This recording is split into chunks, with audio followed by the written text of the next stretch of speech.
In this video, we're going to open up a zip file, loop through the contents of that zip file, and see if the name of the file is equal to browser. If it is, we're going to extract that file and only that file. So let's go over to zip, and we're going to drag open zip file over. And we'll click on the folder, and we'll select the errors.zip. We have no password on here, so we don't need to enter a password. And we'll add that to a variable called zip file.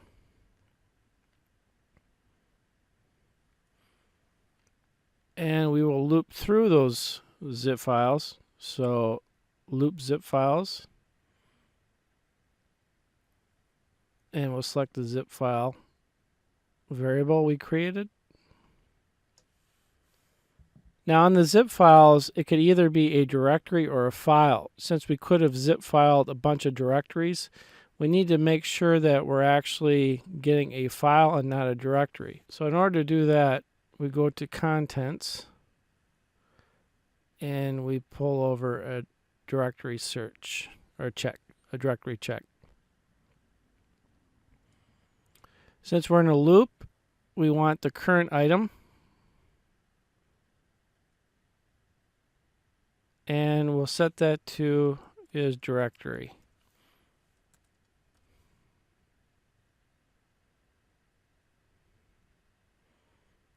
So if this entry is actually a directory, it will set this to true. If it's a file, it'll set it to false. Now we need to check to see if that directory is false or true.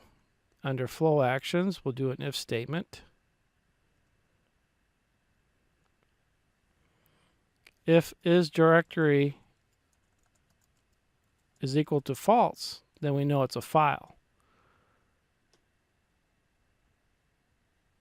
And we can go back down to zip. We want to get the entry name.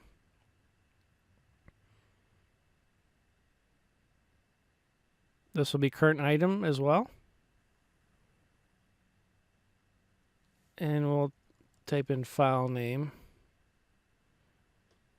for a variable.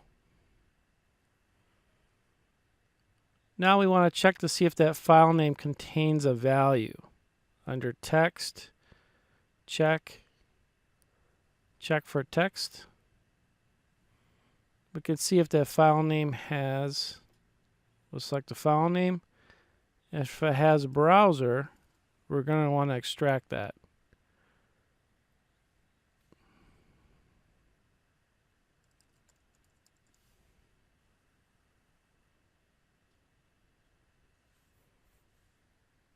And we set that to a field has browser. So if the file name has the word browser in it, it will set that has browser to true. If it does not, it will set it to false. So we want to make sure that the file has the browser word in it. We pull another if statement over. And if that has browser equals true, then we can extract that file by pulling extract entry over. Current item we want to select. We'll select the directory desktop. And if it's success,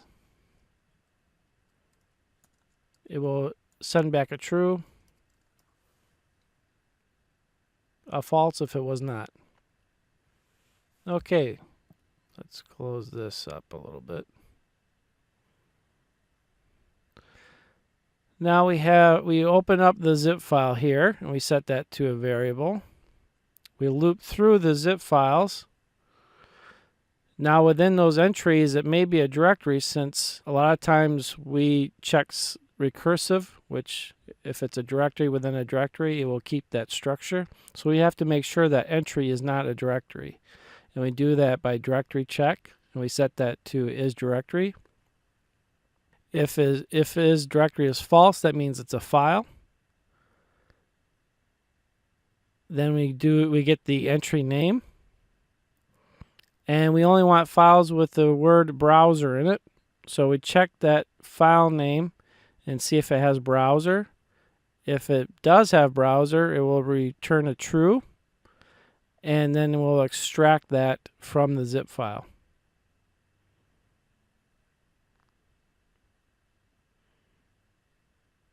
So we're opening the zip file, we're looping through, checking the directory, we're getting the entry, and we're checking to see if it has, and this one does have browser in it.